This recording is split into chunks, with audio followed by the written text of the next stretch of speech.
La première urgence en termes de fréquence en Belgique, ce sont les accidents vasculaires cérébraux. L'accident vasculaire cérébral, c'est un problème vasculaire au niveau du cerveau, comme son nom l'indique, qui peut être soit une thrombose, ce que d'ailleurs on appelle communément une thrombose, soit une hémorragie. Avec 25 000 nouveaux cas par an, l'accident vasculaire cérébral est vraiment la première urgence en Belgique. À titre indicatif, l'infarctus du myocarde présente 20 000 nouveaux cas par an et arrive en deuxième position.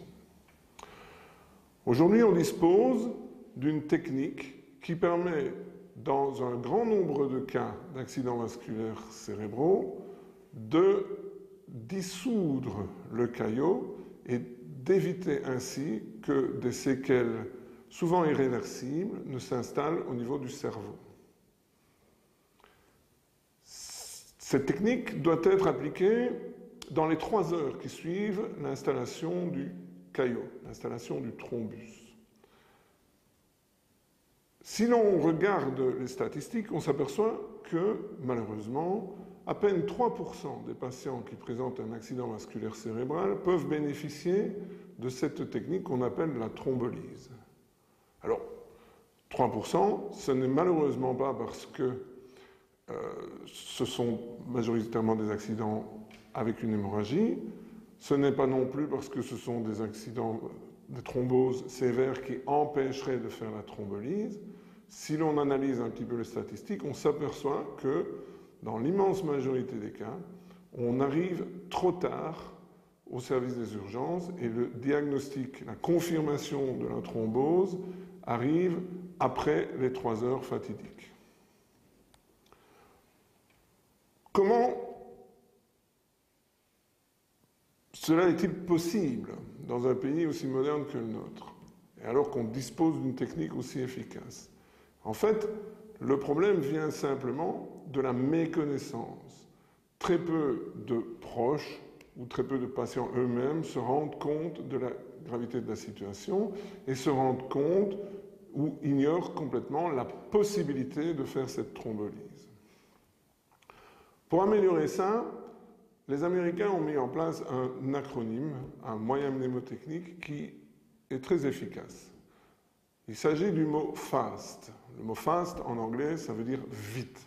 Parce qu'en effet, en termes de thrombose, le leitmotiv, c'est de se dépêcher pour arriver avant ces 3 heures-là.